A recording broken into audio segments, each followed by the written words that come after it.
is what are Common Core standards? This is a fantastic video that gives you a brief overview of what exactly Common Core standards are. Currently, we have state standards. Each state across the nation has their own individual standards. And if you look at that, and you look at our children nationwide, if you're comparing a fifth grader here in California to a fifth grader maybe in Texas or a fifth grader in New York, nationally what you found is there's huge differences in the expectations of what the children were expected to learn.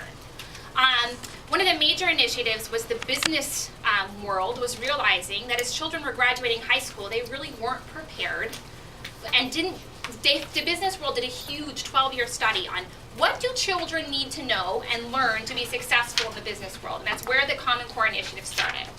They learned that children who were graduating high school across the nation came out with many different skills. They were not coming out of high school all learning the same thing.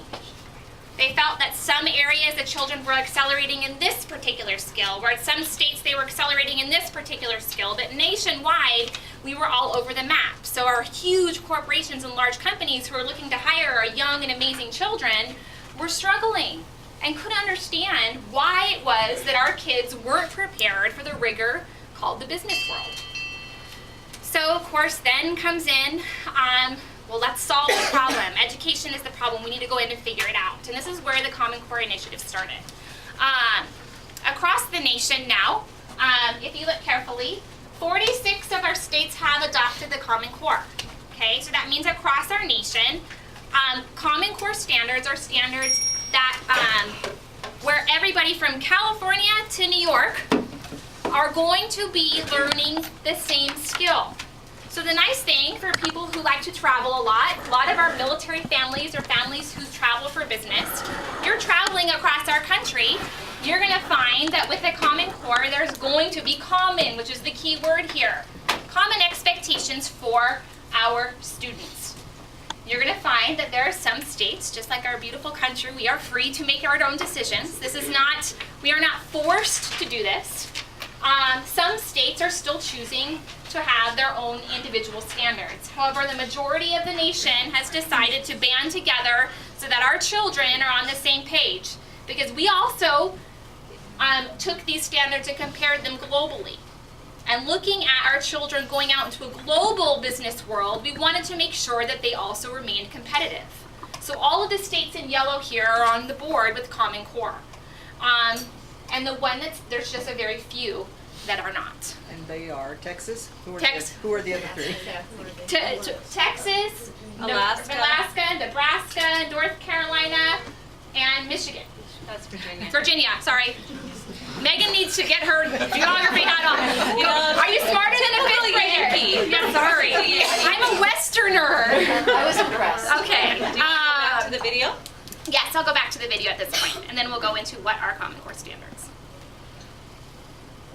And while she's queuing that up too, it wasn't just a business world initiative. It also came from colleges and from the academic world.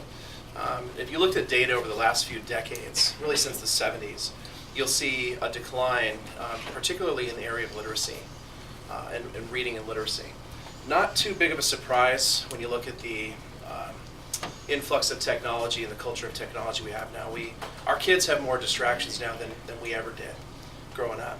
And that's certainly taken a bite out of reading levels and literacy. When it really rears its head, we have AR, we do pretty good in elementary school relative to those mid to late 20th century levels, but particularly in the beginning of the 21st century, and particularly middle school and high school, you see a sharp decline, and that's nationwide. It's not just our area, it's nationwide. And so there was also a lot of input from various academic organizations. Pick any subject area, National Council of Teachers of English, Math, into the what are called anchor standards. And that's the business world's needs and the academic world's needs based on college entrance deficiencies nationwide, and all of them gathering that data and putting it together to create these anchor standards. These anchor standards become the basis for the Common Core. They were born from those anchor standards. So just to give you the other side of it, Meghan did a good job of illustrating the business contribution to it, but the academic is there as well. getting our kids ready for their first year in college. Many of our freshman children fail the first year in college across the board because the standards at each high school, at each state are very different. So if you're looking at your Ivy League schools, where you get children from all over the nation to attend, a lot of children struggle that very first year. It's why the SATs are huge, because a lot of data goes along with your child is better on the SAT. Statistically, they're going to do better in college. It's why the weight on SAT is so there. So then bringing in these Common Core standards, the weight will then be also on their GPA and academics. It's the goal to make it an even playing field for our children. Mary and I will talk more Like about it or not, the impact life is full of measuring sticks. later. How smart we are, how fast we are, how well we can, compete. But up until now, it's been pretty hard to tell how well kids are competing in school and how well they're going to do when they get out of school. We like to think that our education system does that. But when it comes to learning what they really need to be successful after graduation, is a girl in your neighborhood being taught as much as her friend over in the next one? Is a graduating senior in, say, St. Louis as prepared to get a job as the graduate in Shanghai? Well, it turns out the answer to both of these questions is no. Because for years, states have been setting different standards for what students should know and be able to do at each grade level. That's making it too hard to know if our kids are really doing well enough overall, and if they can really compete for a job someday. What we really need are clear goals. That's where the Common Core state standards come in. They're like a total sea change in education. Consistent, strong, clear benchmarks for English language arts and math. Here's how it works. You can think of kindergarten through 12th grade like a giant staircase. Each step is a skill your child needs to learn before stepping up to the next one. But right now, too many kids aren't really confident with like 2 plus 2 before they have to move on to 2 times 2. We need more focus on the skills that help them move up the stairs, or they can slip up and fall behind. And there's another problem. What if everyone's stairs were made at different heights? Well, here we go again. They are. So, a boy in Seattle who's rocking an A in English literature could be getting a C on his Chicago friend's staircase. Oops. We need to create consistent steps in education, too. So first, each standard creates a landing on the staircase, a stop along the way as your child heads toward high school graduation. Each stop is a chance for every parent and teacher to focus on the skills their students are supposed to know at that step, no matter the zip code, language, or race. And more importantly, each standard makes sure all students are learning what they need to know to get to graduation and beyond. Because something like counting to 100 leads to understanding dollars and cents, which eventually leads to understanding how to manage a budget. Secondly, the standards are consistent from school to school, and they match up against international standards too. Now we know how we're doing compared to just about everyone. So even though local communities will still design their own curriculum, with the same Buffering? Technology. Well, the rest of our presentation, it continues to go on, and you can see clearly just in the illustration here exactly what the goals and objectives are. We at the local level still get to decide how we teach the standards. But across the nation, the standards are the same. So I like that. I like the creativity at the local level for us to choose the curriculum that we think that is the most successful to get our child to reach the goal. It's defined autonomy. They give us the goal. We at the local level get to choose how to get there. And I think that's very important. We as educators like flexibility within our day. All children are different, and all cultures and communities are different. We know that Acton, agua, dulce is different than Santa Clarita or Palm de Lancaster. What we need in this community is different than what they need in that community. So it is important that the local level still has a control of how we get our students there. But getting our students to master the standards is the goal.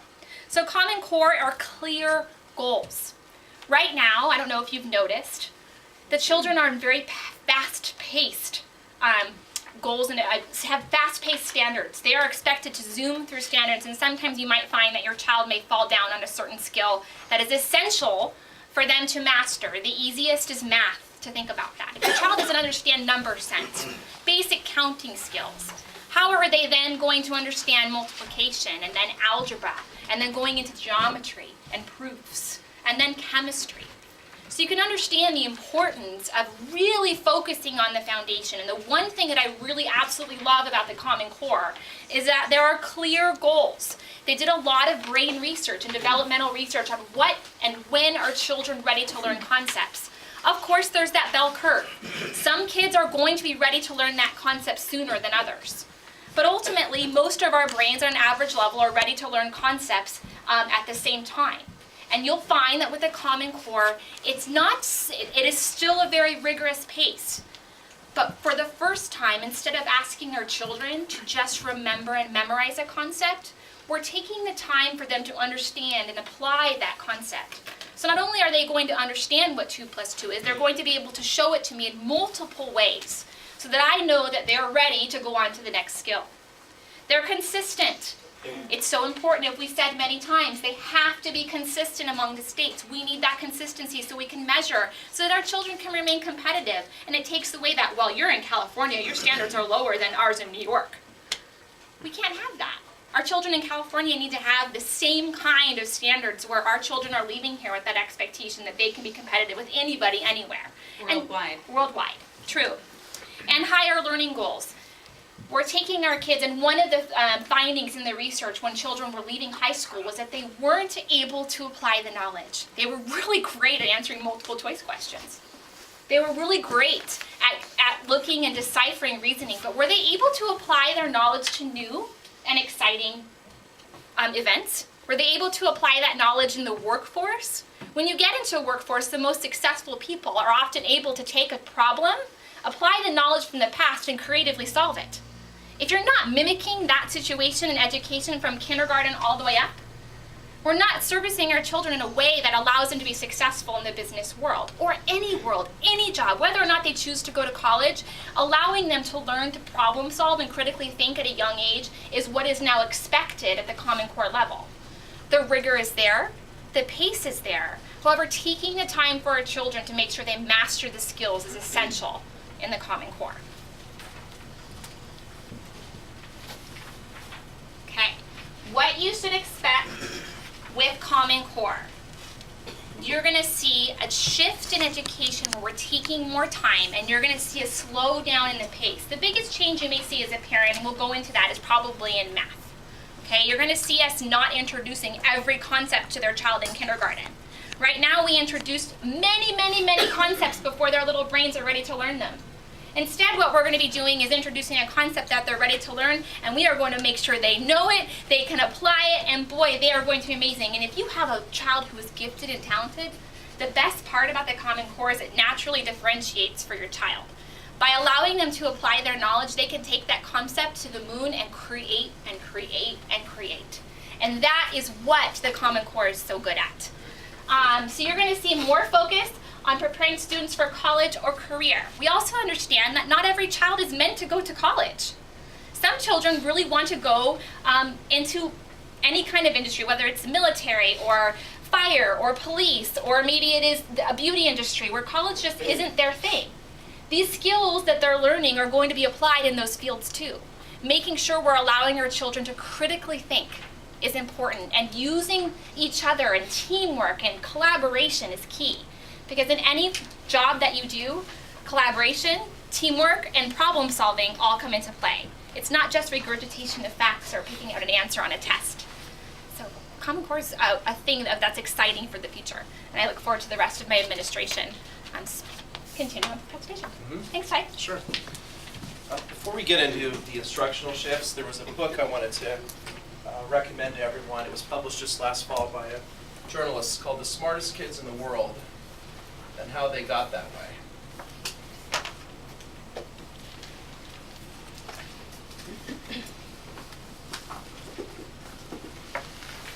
Just Google this and it'll come right up.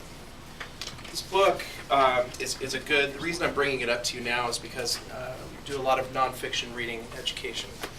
And this is probably the best book that would help you understand why we need to switch to Common Core. I mean, if Meghan's presentation already hasn't given you enough of a need for us to be competitive globally and to give kids the ability to apply knowledge, not just answer multiple choice tests, that's a very good book.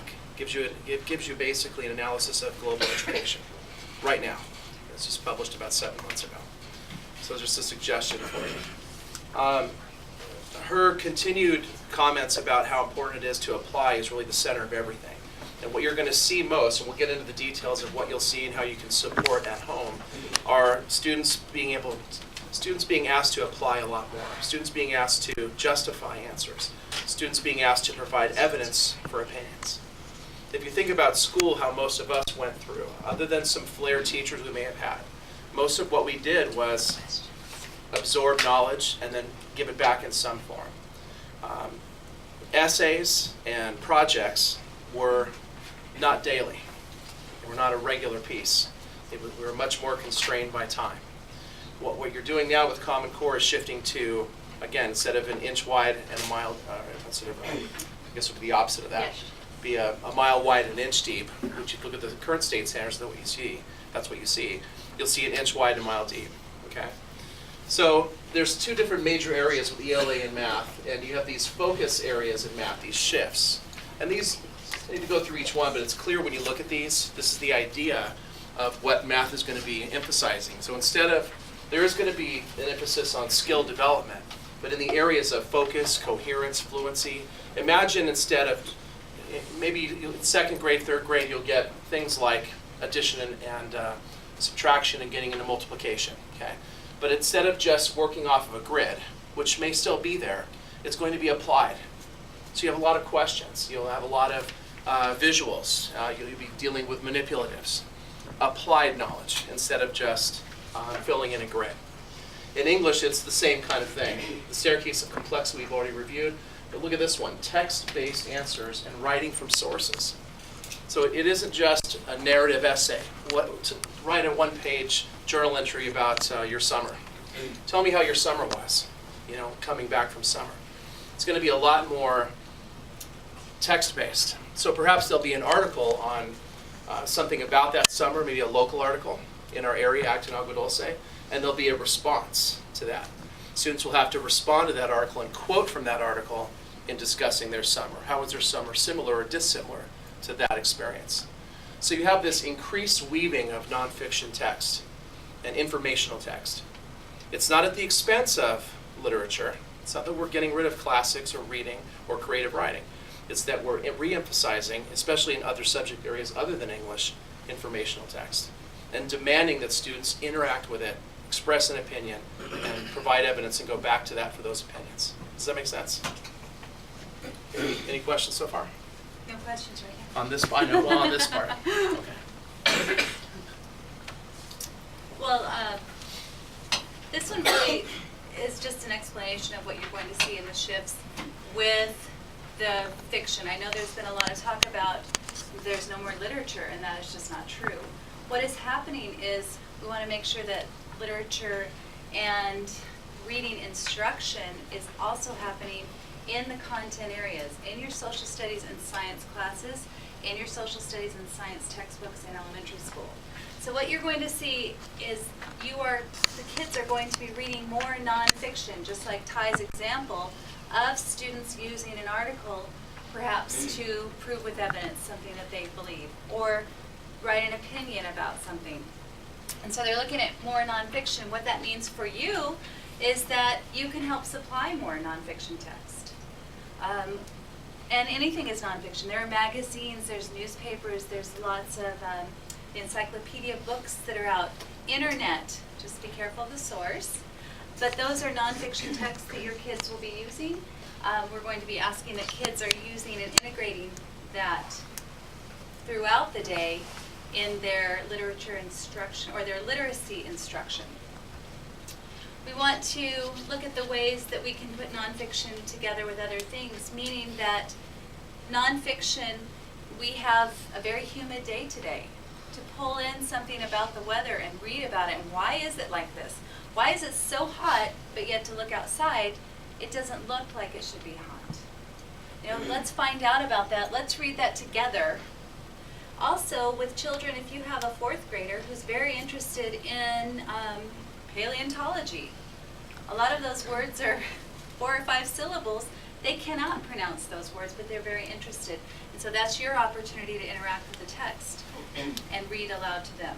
Have an older sibling read aloud, have a high school friend read aloud, have them hear that information and give them exposure to that nonfiction text. If you think about life after high school, no matter what path you choose. Think about the type of text that you end up absorbing through a career, and how much of that is fiction, and how much of that is nonfiction. And I think just all of us in the room, with rare exception, maybe an editor, right, a book editor, it's going to be nonfiction. And what we realized is that in looking at the old standards, there was an implied emphasis of nonfiction, but it wasn't as prescribed. And so you had not only the differences between states, but differences even in classrooms and the emphasis of that. And this is where we are. This is how it spun around and put us in this place where we know we have to infuse this through all the classes. That makes sense.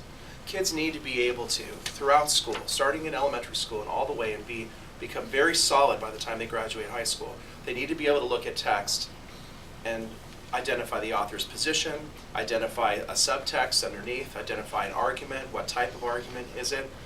What are the supporting points? Are they valid? What are the major points against it? If I was going to refute that opinion, what would I say? They need to be able to do that so that they can process not only collegiate reading and work, but work. The things that we do at work, professional development, all the different things we do to grow and learn at work. So you're looking at literacy instruction at the elementary level being a 50-50 split. Half will be using nonfiction as a resource, and the other half will be using fiction as a resource. When you get to the high school level, the responsibility for teaching literacy and teaching interaction with those texts and understanding nonfiction will be a blend of your English teacher and your biology teacher and your government teacher and your math teacher. So about 70% of the literacy instruction in high school will be coming from the other content areas other than the English area. And the English will continue to read the classics and the novels that they've been reading, and the literature and the poetry and things like that. I think we already covered this, actually. We did, I guess, just to give you a few more ideas, the primary source documents, for those that don't know that, academic vocabulary, it's just it usually used in social studies, and it's like the U.S. Constitution or the Declaration of Independence, are primary source documents. And so the idea is to handle those documents means not to touch them. It's the idea of being able to move through them, read them, and understand them and interpret them on their own, as opposed to a lecture. Imagine a typical collegiate environment in which everything that you study in the class comes from a teacher on an overhead through notes, like in an outline. And that's especially with the standards being this wide, that's been the dominant form, particularly in high school, of instruction. To write these notes, take these notes down. Those of you that have had high school students or have a high school student know this to be true. There's a lot of notes.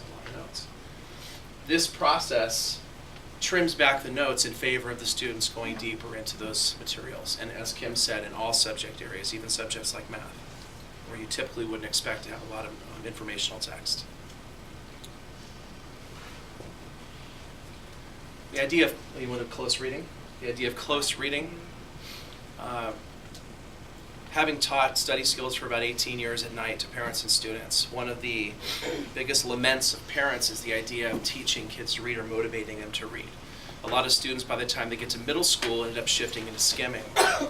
So if a teacher says, hey, read this chapter and answer these 12 questions at the back of the chapter, by around 7th or 8th grade, the kid just looks at the question, skims for the answer, and they know enough context of the English language in order to get it right.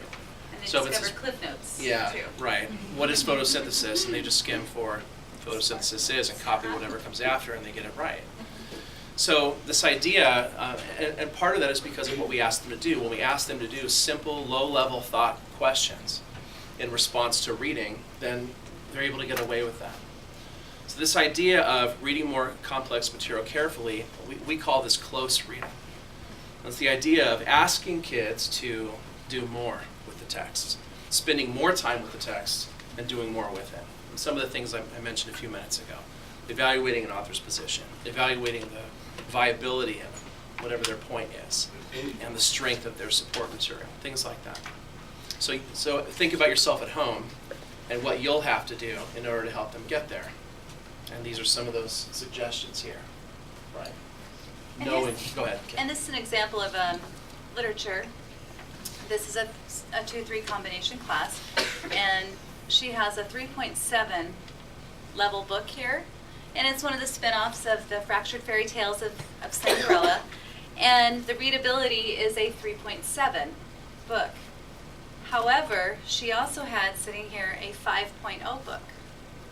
And the difference in this is the more complex vocabulary, the figurative language, the metaphors that are used in here. And so the idea of using more complex material is she may have a student who only reads independently at a 3rd grade level. However, she's using this one as an aloud book, reading aloud book, or in a small group, so they are exposed to complex text. So they become familiar with hearing those higher vocabulary, understanding metaphors. Just because you can't read at a 5th grade level doesn't mean you can't think at a 5th grade level. And so the idea is looking at complex text. Yes, maybe they are in 2nd grade or 5th grade, and you're looking at your social studies book, but there are ways that now teachers have opportunities to bring in other sources that are more complex, but sharing those with the kids so they have access to, and they are not limited by their reading level. So that's an example of using complex material. How many of you have an elementary school student currently? Okay, so you're all familiar with AR. And I'm sure you're probably, I'm assuming that since you're here, you're a parent that asks your kid, how'd you do on your AR test today? And you have regular conversations with them about that. Or get the email. Right, or you're checking in online or an email. AR tends to emphasize pretty surface level reading, which is normal for elementary school. But I guess the idea, if you were going to begin to train them for this kind of reading, since you're reading with them at home, or you're at least reviewing with them at home since they're young and you're spending that time with them, you may want to ask, try to push them toward deeper questions. Not just the basic things, who, what, where, what's the plot theme. Try to push them into, well, why do you think that character is making that choice? You know, why are they deciding to do that? And what does that reveal about them? What does that tell you about them? You know your children. Try to engage them in deeper level conversations about what's happening, and then refer them right back to the text afterwards. Well, what gives you that idea? What is it about the story that makes you believe that that's why she did that, or that that's why that occurred? Why did that happen? So begin to get them to question deeper and begin to get them to justify by looking back at the text. That would be a fantastic, if I could give you anything as an English teacher of 20 years, if I give you anything to do with your kids, it would be that. Get them to talk about the books they read and to justify, go back to the text and point to why they believe things are there. That's your best prep for English.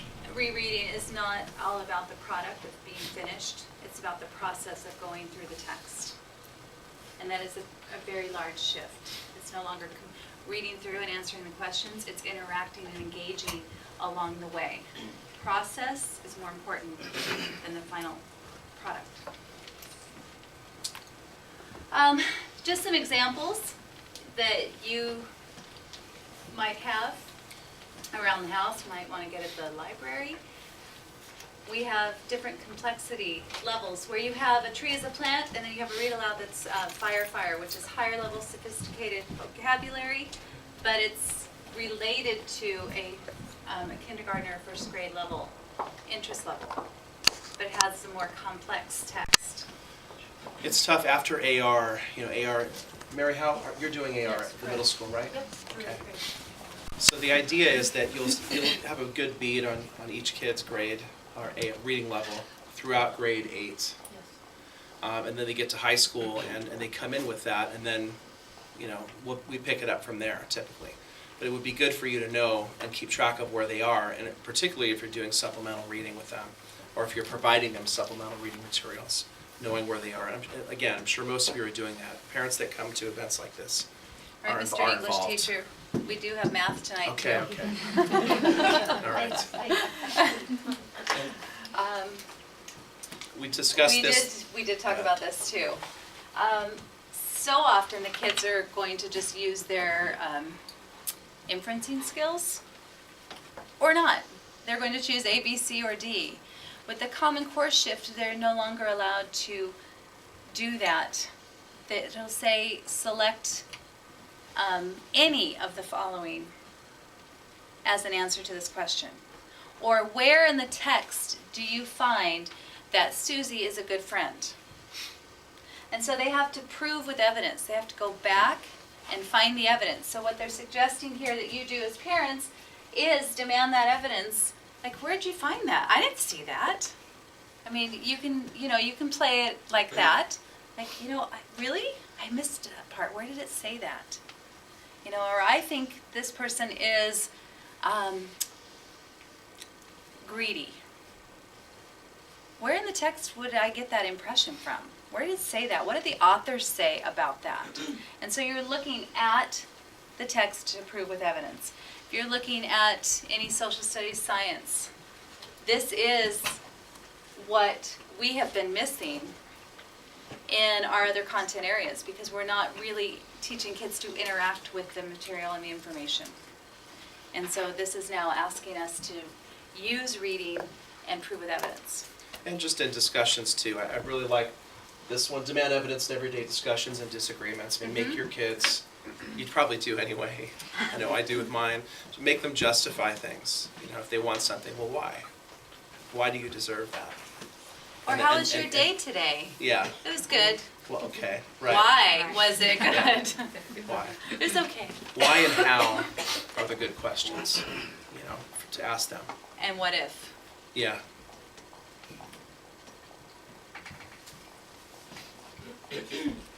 And Ty did talk a little bit about this. And when he was talking about using a local article about the summer activity, you want to look at the information, and you want to write an argument for or an argument against. You want to involve yourself as a writer into material that you've been reading. And so you want to use those arguments in your writing. Encourage writing at home. They may not like writing, but say, I need you to make a list. Start with a list. Start with, an email to somebody. Email me about that. I need you to remind me about your soccer game this weekend. Write me an email. So get them starting the writing, and what's going to be, give me a judgment statement about this soccer game this weekend, or something like that, just to encourage some of that so it becomes more natural. And also our CDE website, which is the California Department of Education website, has incredible resources. There's a whole tab just for parents, there's a whole tab for community, and all different links that you can go to. And one of them they're suggesting here is Appendix A, which is in the Standards, and it gives you all kinds of examples at each grade level what the writing should look like and what you can do to encourage that.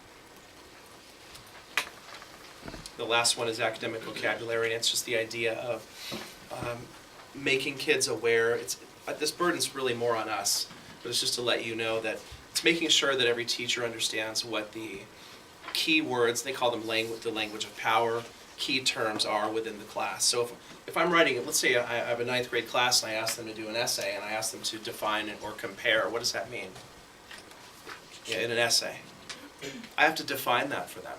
I have to make sure they understand what I mean by that. And it's not just key terms like scientific terms, it's the terms we use in the discourse of the subject area when we're talking about it. And so they talk about things you can do for it, but really I think they talk about singing with your children, making up silly rhymes for this. I think really the emphasis is on us. That's something that we do for you, is making sure they understand. If you were going to do anything in your debates or as you're talking with your kids, help them understand more complex ways, like a word like discourse, narrative, those kind of words. As you feel they're capable of using it. If you're echoing those words at home, if you're familiar with them and you echo them, then there's a bridge between home and school to help them. And thesaurus is so fun. The kids love the app. There's a great thesaurus app when they're writing, and having them choose simple any word and any adjective, and having them use a thesaurus to actually decide which word best describes what it is they're describing is so fun. And it's almost like ad libs. I don't know if you remember playing Mad Libs. or Mad Libs. What did I say? Ad libs. Sorry, Mad Libs. But allowing them and challenging them in simple ways like that. Especially with the young ones, but even the older ones, when you see them writing an essay using words that they've known forever, and your child is bright, but it's easiest to get it done quick. Having them look and use the apps, use their phones. They love technology. Take advantage of it. Makes your life easier too, and it's fun for them. one of the purposes of the academic language is to make sure that we're using the same terms across all of the different disciplines. So if you're looking at these words as Ty was saying them, I was writing them down, you will find these are in math and in social studies and in science and in art. And so these academic vocabulary words, if we can talk with those words, we can start seeing their connections across our disciplines as well. And so that's really part of the purpose of the academic vocabulary. And then we need to get scooting for math. Just as a footnote, it would help a lot if you guys would just in your talking with them, talking with your kids, just challenge them. Challenge them to justify what they say. Challenge them to articulate in greater detail, as Meghan was saying, what their opinions are and where those opinions originate. When you have a kindergartner come home and say they had a remarkable day, you can't help but giggle. Right. You can't. It just makes you smile. Yeah. Using higher academic vocabulary, allowing your children to be remarkable themselves. I had kids coming to the floor, kindergartners, and they said, "We're converging." Yeah. Nice. All right, let's hear about math a little bit. Yeah. All right, so math, my favorite. I don't know, you don't have to raise your hand, but just think, is my child struggling in math right now? So if the answer is yes, raise your hand. If you're fortunate enough that they're not struggling so much in elementary school or even, say, middle school, I taught middle school, it's still kind of okay. I mean, imagine by the time they get to high school and they're touching on algebra. We know scores across the state, every district, they start hitting middle school, high school, and those scores just start to drop. So what's happening with the standards that we had before? Well, you'd have something that was introduced early on, say second grade, and then they gave it to them again in third, and then fourth, and then fifth. So, but each time they only spent just a small amount of time on it. I know as a teacher, it was so stressful. Every minute counts, and I felt like I was throwing it at them, and then I have to move on. Because if I don't, what happens at the end of the year? You have the state test. Some teachers would only cover half the book or half the standards. So it was just such a tough balance. With the standards that we have now, you see that they're spending a lot more time on a lot less material. So for me, I know as teachers, we're thinking, okay, finally, I have the time that I need for these kids to master something. So what can you do as a parent when you need to know what they're learning. So we're going to talk a little bit about that in the next couple slides and kind of the breakdown in each grade. So work with your child at each grade level. Spend time with your child on what's the priority, and ask your child's teacher about their progress. I know it's elementary and we have some high school interests here too, but so think, kindergarten through second grade. Right now the concepts are, we're hitting them with a lot of addition and subtraction. When they get to third and fifth grade, they're going to be concentrating on multiplication and division. And then sixth grade, they're introduced to ratios and proportions, algebra, things like that, so on. Like I said before, right now, or not right now, but with the standards that we had before, kids were learning some algebraic concepts as early as second grade. That was kind of scary. And only a few children were learning. Only a few were actually catching it. So now we get to spend a lot of time on, okay, we're just going to focus on this, but we have so much more time to practice, to manipulate. We never had the time to do the projects that the fun things. So now we do. The teachers did a gap analysis of the textbook and the old standards compared to the Common Core. And what they found is that approximately 1/3 of the curriculum has been eliminated at their grade level, giving them an entire year to expand that 2/3 what they used to have to teach, and allowing them time for the kids to actually understand why the procedures work. Not just memorize the procedure, but understand the concepts behind it. So there's now more time with that. It's back to that inch wide and a mile deep rather than the checkoff list that was the mile wide, inch deep. I know teachers are always pretty frustrated they couldn't get to those projects, those fun things, and let's face it, that's where kids really start to internalize all that, is through those fun activities, those projects, those presentations that there's never time for. Now there is. I'm actually going to go to the next one and then go back, because this kind of shows you a nice picture of what they're starting with. Like I said, adding, subtracting early on, multiplying and dividing, and that's it. We're not going to throw fractions and algebra at them early on. This is it. We're not even going to think about the rest. So we're going to spend time, we're going to master it. They're not leaving that grade level till they get it. And as a parent, well, you can help us and support that's what happens. Then they move on to fractions. Then algebra, you're getting that 6th grade ratios in middle school, high school, and hopefully by the time they're done with high school, they're ready for college, really ready. And let me go back. So again, keep building it year to year. And this is really keep building it year to year, not like before where each year there was a gap because we didn't have enough time. So be aware what they're struggling with. Keep in mind what they're supposed to be learning at that grade level, and I'll show you the next slide. We'll tell you at each grade. Just a quick summary. And advocate like the gap. You don't want to have those gaps because now they're going to be a lot more important. So spend time practicing repetition. Push your children to know and memorize basic facts and know the fluencies. So this is the one I was talking about. I wanted to show you because you can see in kindergarten we're adding and subtracting in the elementary school, but it breaks it down within 5. 1st grade, add and subtract within 10, within 20. So it's a slow progression. And it's here where it makes a huge jump. And you start getting into the positive and the negative numbers and the ratios, and you start introducing algebraic ideas. So the idea is that they build a foundation and then the rest can take off from there. Because they need a basic foundation. They need to have a good number sense before they can start understanding how large or how small a fraction is. Yes. What do you do for those ones that are in middle school and high school that didn't get that? They got pushed all the way through. And We'll come back to that. okay. If you write on a card, Yeah. we'll get back to you on that Okay. one. But because we want to make sure we get everything, and then we'll talk about that. that was a quick overview. We'll have some time for questions. Because Okay. Ty took all of the time. Yes. Well, we all know that they saved the best for last. I'm like the 4th batter right now. You know, the one that's gonna hit The home cleanup run. hitter? Yeah, brings you all home, right? Stacey can relay. Know it and do it. Okay. I don't even know. This is kind of an awkward Yeah. standing. Stand over here. I This feel is where like you let you stand I'm in front usually of her. like in the middle and walking around. Okay. So understand it. Key words here are understand, talk, and prove. Okay? So 1 + 1 is 2. Okay, well great. Oftentimes we know what the answer is, but how do you know what that answer is? Well, I just know it's just 2. Well, how? Show me.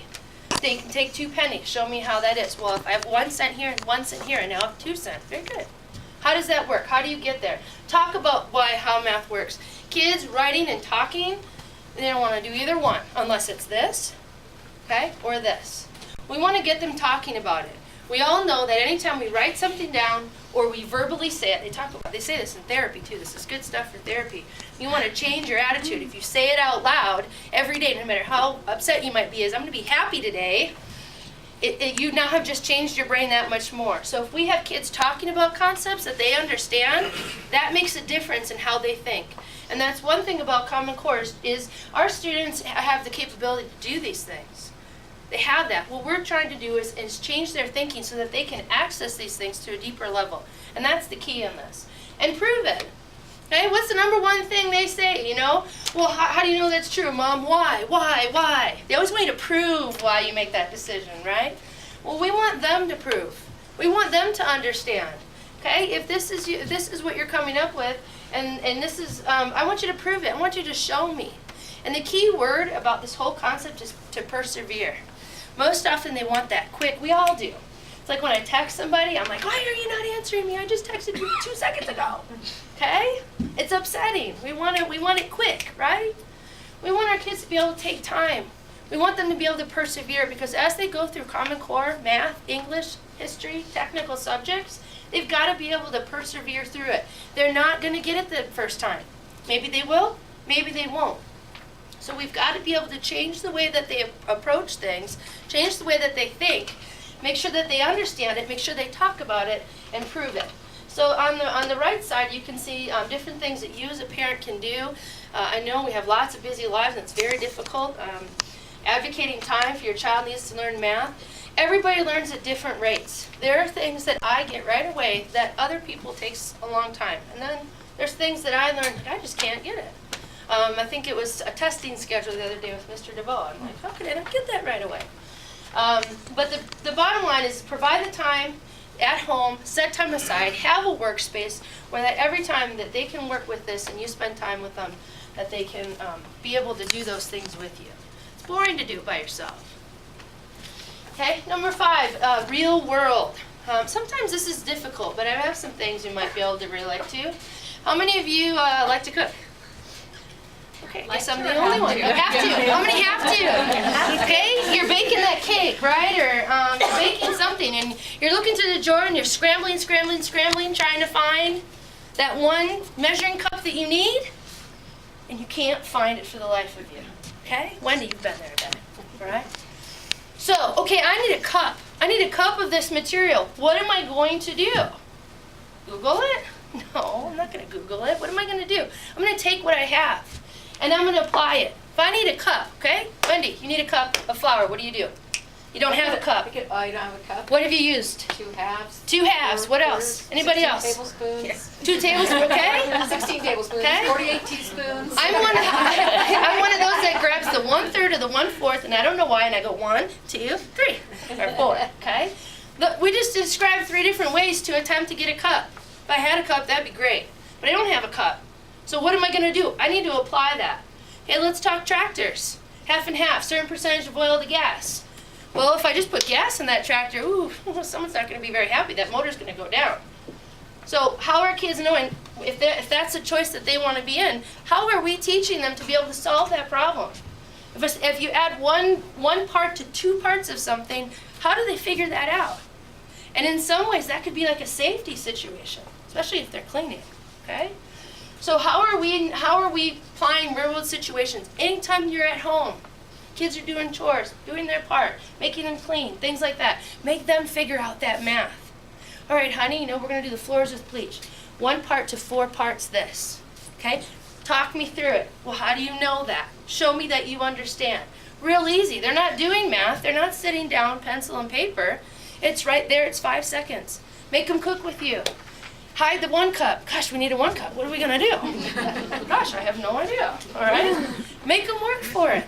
Okay? If they're outside working, I know a lot of you have. I see farms all over the place. They cause me allergic reactions every single day of my life. How are you getting those kids involved in knowing how to work on those machines if they break down or things like that? Okay? So ask your child to do the math as it comes up. Estimation at the grocery store is a great way. Excellent. How much do you think we have to pay for this? And my 21-year-old still does that when we go to the store. It's like, Mom, this one's going to be about $2.20. And, figure out as they get older, what is the percentage, what's the tip amount, what's tax, things like that. Everyday life that you do every single day, that's what this is talking about. The nearest McDonald's when I grew up was 20 miles. So going to McDonald's was like a big deal for me.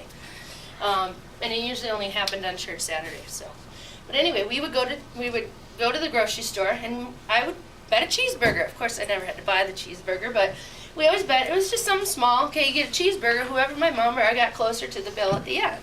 And it was just kind of something fun. But I honestly use that now, because when I take a look at what's in my cart, I'm like, oh gosh, it's probably running me about $200. Start putting stuff back. Okay, so estimation is great, and it's fun because I'm like actually anticipating, trying to see what's going to happen. But think about it, as we kind of wrap up this, think about what are some things right now. I don't know, some of your driveways are really long. I don't know where the mail comes for some of you, but have them count the steps. Have them count the steps. How many steps are you taking to get, hey sweetheart, here's the deal. Here's your math practice for the day. Go down, find the mail, and tell me how many steps take, tell me how long it took you, okay? Now, if you do that for a week, how much time have you spent getting the mail? Or change it around and say, gosh, I'm going to time you for how long you're arguing with me about what you need to do. And then we're going to multiply that by 5. And you're going to tell me how much time you spent arguing with me. And I'm going to tell you how much more time you could have had doing something you enjoyed. That's real life, right? 6, think fast, solve problems. Be able to use core math facts fast. I know Ms. Tucker brought up the issue of students who maybe aren't as strong in our multiplication and basic facts. Yes, it's true.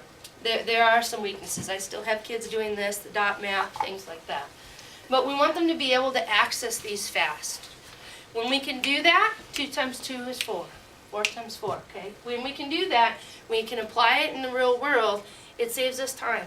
We want to turn our brains to automatic critical thinking and perseverance versus automatic, give me Google. Where is it? I got it.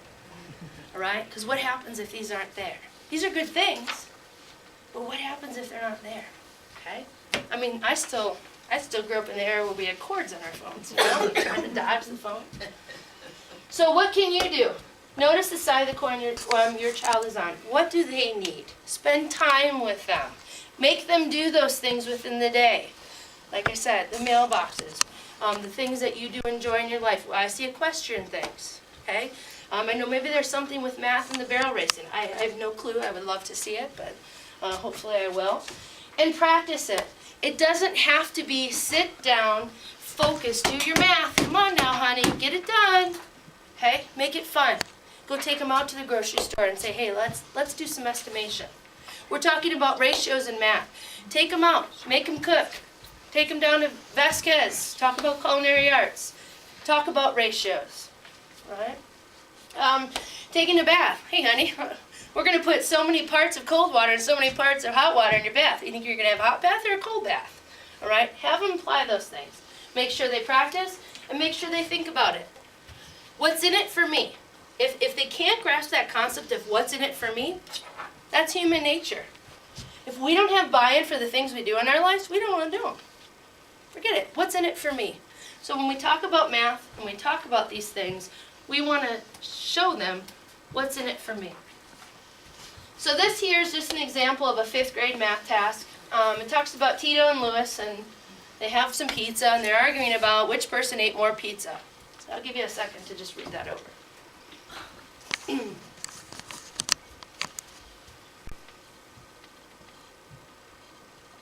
I'm already lost. You're already lost. Well, Tito thinks that he ate more pizza than Louis, and Louis thinks he ate more.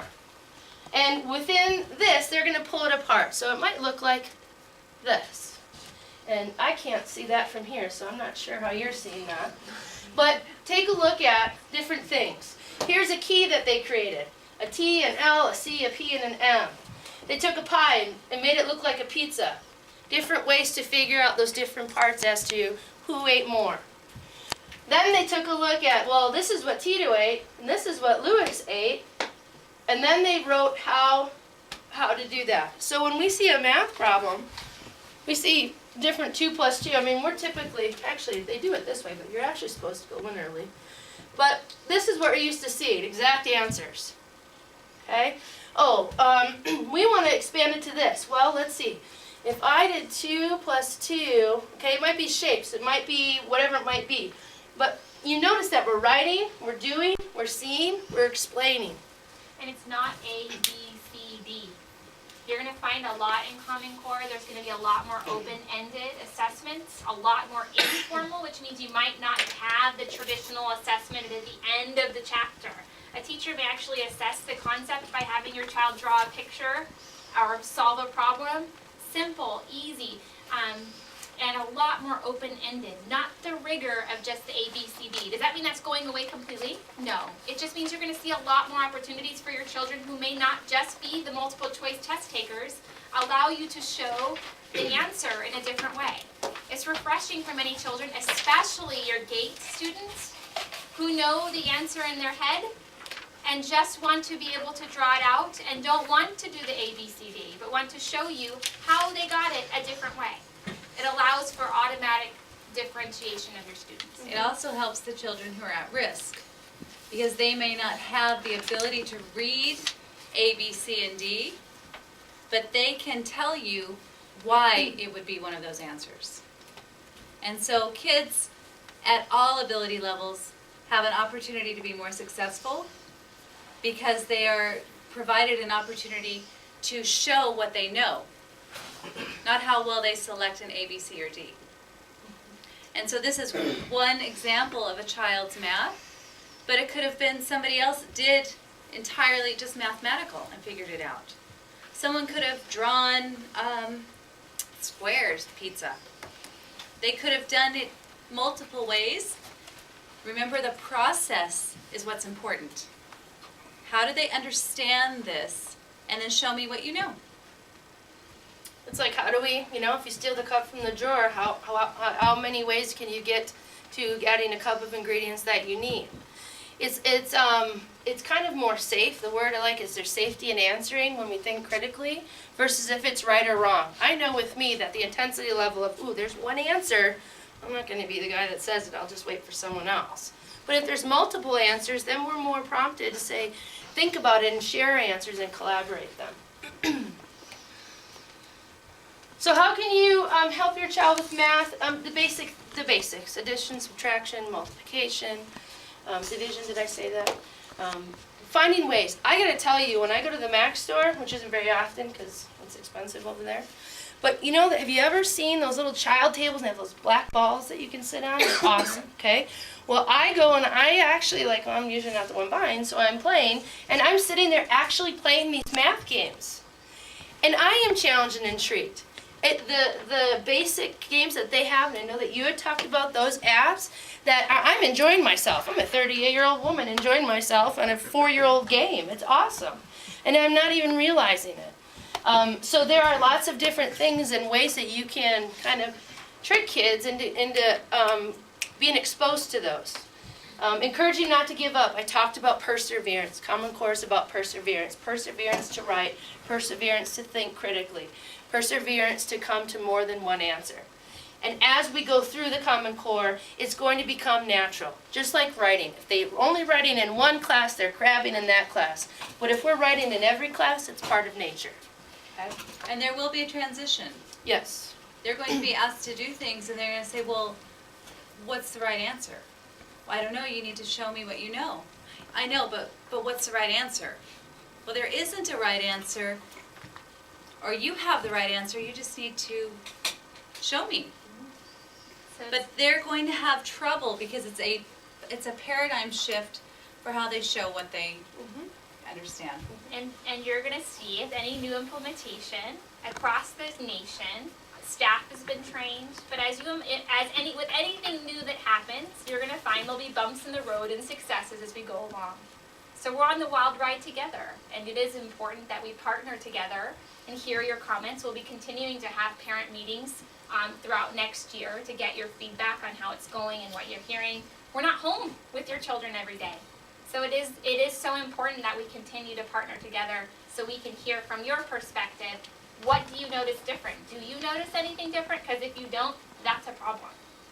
If you're seeing a lot of different things and your child's struggling, okay, well, how are we supporting them? Want to hear all those things, so it's exciting as we continue on this adventure together.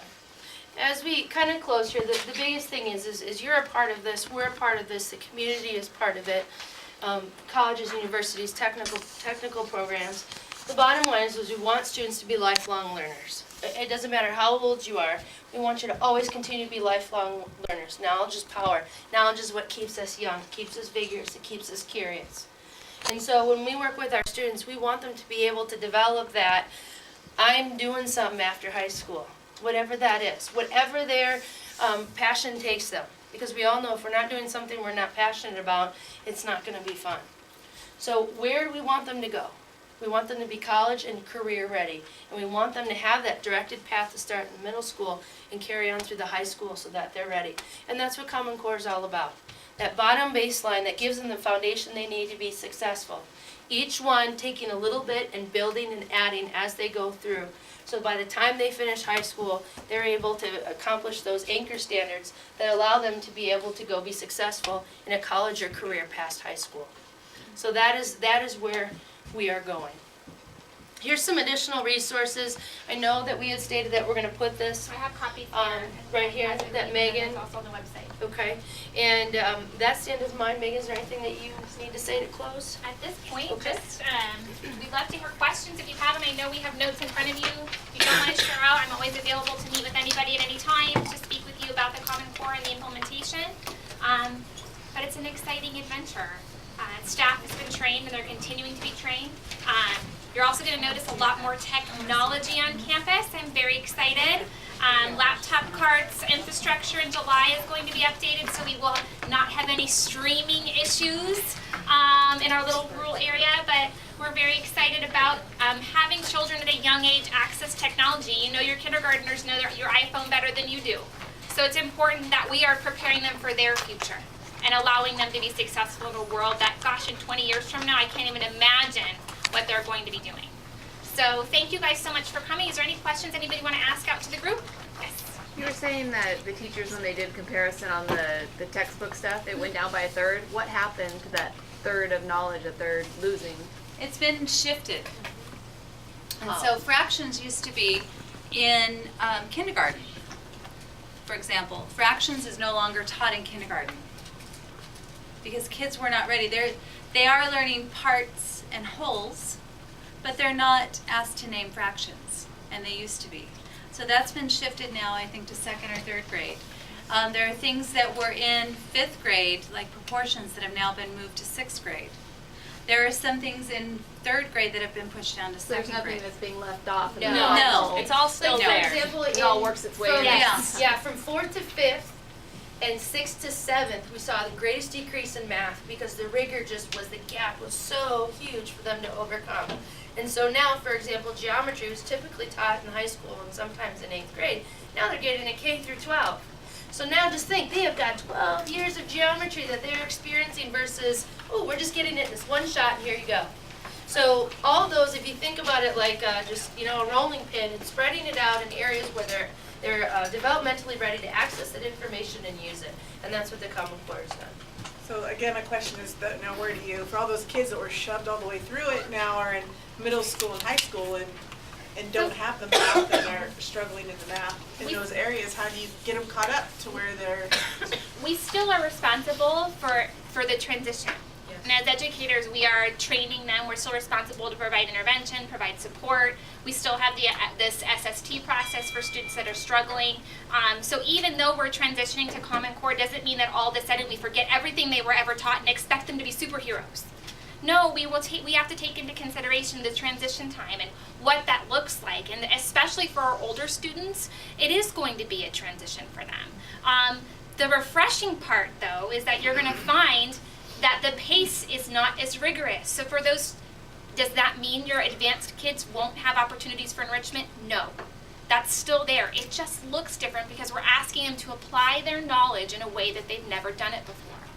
We're asking our advanced kids who get the concept like this to show me it in many different ways, putting them in situations where they're forced to be creative with the knowledge that they've already mastered.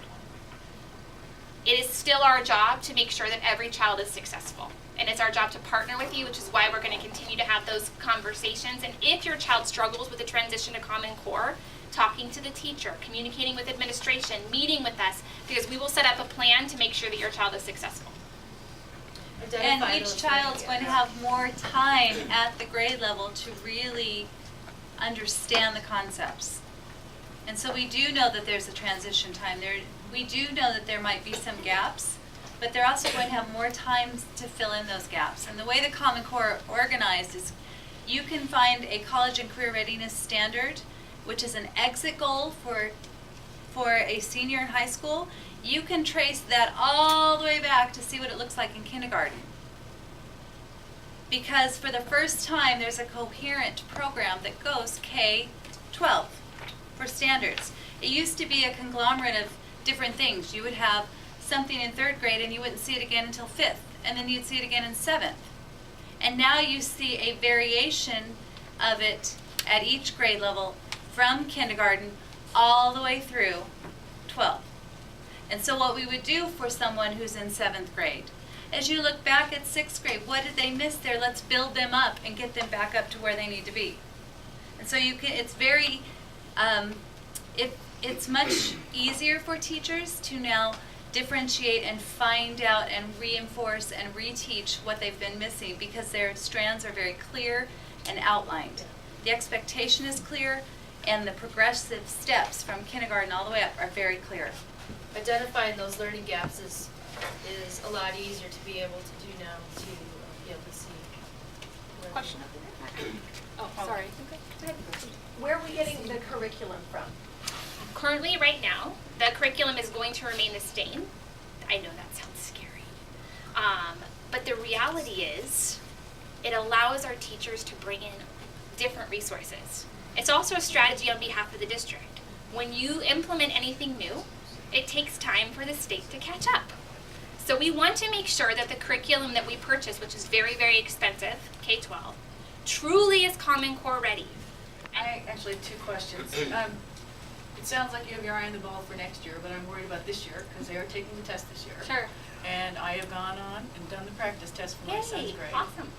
And I looked at your table of what you're teaching in each of the years, and he is learning multi-decimal division, geometry, multi-digit division, all of which are supposed to be grades after what he's working on. He's not doing a lot on the fractions. They did some fractions, but they moved on. So it doesn't sound to me like you've taken out that 30% to squish out the other 70%. And I guess the second part of my question is related. In my opinion, if you want these kids, at least in my son's 5th grade, to be prepared, they're going to need to have some practice tests. And I don't believe they're available. I haven't found any. Is that correct? No, Are you there's going a to lot No, there of are practice tests, and your son's class has been doing practice tests, so you can talk to him about that and talk to the teacher. In fact, everybody in the district has access to the practice doing it. tests. I want to go back to your first question, though. The Common Core standards begin year 14-15, which is next year. We have started, as Ty said, at the beginning of this calendar year, looking at transitioning. So at this point, we've done a gap analysis. We've looked at what we taught before. We're looking at what we're going to be teaching then. And for between now and the end of this school year, teachers are not teaching what they used to teach if it has been moved out of their grade level. They're focusing on their Common Core standards at their grade level from here on out, at least in the elementary level, and they are also looking at what's expected in the next grade level that they may not have prepared well enough. So they are going to front load, giving those kids tools and access and exposure to things that they're going to need in the next grade that they may not have had as their regular old standard curriculum this year. So this year in 5th grade, the geometry, all of that was covered prior. This year, or from now on, they're focusing on strictly Common Core math, and then also looking at what they're going to need to be successful in 6th grade. Right. And each grade level is doing the same thing. And the testing We have a is- teacher here too, she can answer. and the testing this year is a trial. It's across the entire state. We're testing the test. We're testing to see if our infrastructure is there, how our kids log on, how many get bumped off, can they log in easily, is there access to the test, because it's all digital, which makes it fantastic, but also, technology, you saw it here, just for one simple streaming.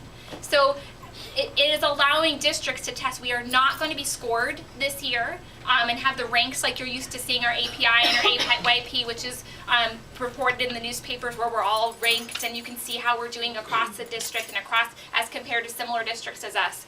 Is that coming? Sure. Is the accountability there? Yes. But the nice thing is we have a transition year because there's going to be hiccups, there's going to be bumps, we're going to find things as we're going through this process that we need to purchase, we need to do for our kids. We are going to have we're going to have great successes as we go through as well. But mindful that with change comes a lot of time to figure it out. For us as administrators, for our teaching staff, for you as parents, and ultimately, the most important is our students. Mrs. Haley. The pizza problem. Yes. That's what I keep seeing on Facebook. I know. And those things scare me. That's why I'm here. Yes. What happens when one of my kids comes to me with wanting to know how you figure that out when I can't even figure that out? So It's like 20 sentences. I hated word problems before, Right. but that was like fairly frustrating. Now But you're this- fighting, right? Yeah, and I mean, how does that not make the kid even, Mrs. Haley, More there used to be one way to teach that problem. And that was to pull out the numbers and assign an operation to it. This is now showing you the way I the liked it teacher. that way. and that will still be an option. That's still there. It's not going away. But now the Okay. teacher is going to, for the kids that don't understand and aren't successful with procedure and rules, they need to visualize it. So let's make it a real life problem and then let's model it. And so you're looking at, for example, a very simple form is looking at a kindergartner with what they call decomposing numbers. I'm going to give you the number 4. Decomposing numbers, how many different ways can you make a 4? Well, if we just assign a numeral, we have kids in kindergarten that still are having trouble identifying, well, we don't, but you would at this time of the year, they wouldn't understand that a 2 represents 2 things. So they might need to have manipulatives and make 4 buttons and then turn some over and be, now I have 3 yellow buttons and 1 red button. And then I can have 2 of each color. And then I can have all one color and none of the other. And that's math and showing them. And what Common Core does is allow teachers to have time to do that with the kids. So that pizza problem is something the teacher takes time to do that with your kids. If the child comes home and can't do that, it's because they haven't had enough time in class. You're going to see the teachers are taking the time to teach that. This is going to become a way that kids can think about it. They have an option. If you have an artistic child who loves to draw things, they can model things. They can show it in math. If you have someone who loves the number and mental math is so easy for them, then they can do the numbers. Teachers can take a concept such as addition of fractions with unlike denominators and show them 3 different ways to do it, and they get to pick one. No longer are the days where you go home and you show them how you know it, and they say, my teacher doesn't show me that way. You're doing it wrong. There is no wrong way now. Different cups. So that pizza one, that's just an example of what it's going to look like in class. And they'll get better at it. They're just gonna get better at it. We're gonna get better at it. And that's not every problem. You have to No. remember that's an example of a higher level thinking question. It is the example. It's kind of like when you take the highest thing, and this is where you want to go, and they gave you the super cape. You know, in Common Core, your child's gonna do this every day. The reality of that freaks some parents out. That's hard. I get it. So they gave you this. You have to remember that it's our job to go here, here, here, here, here, here, and here through the process.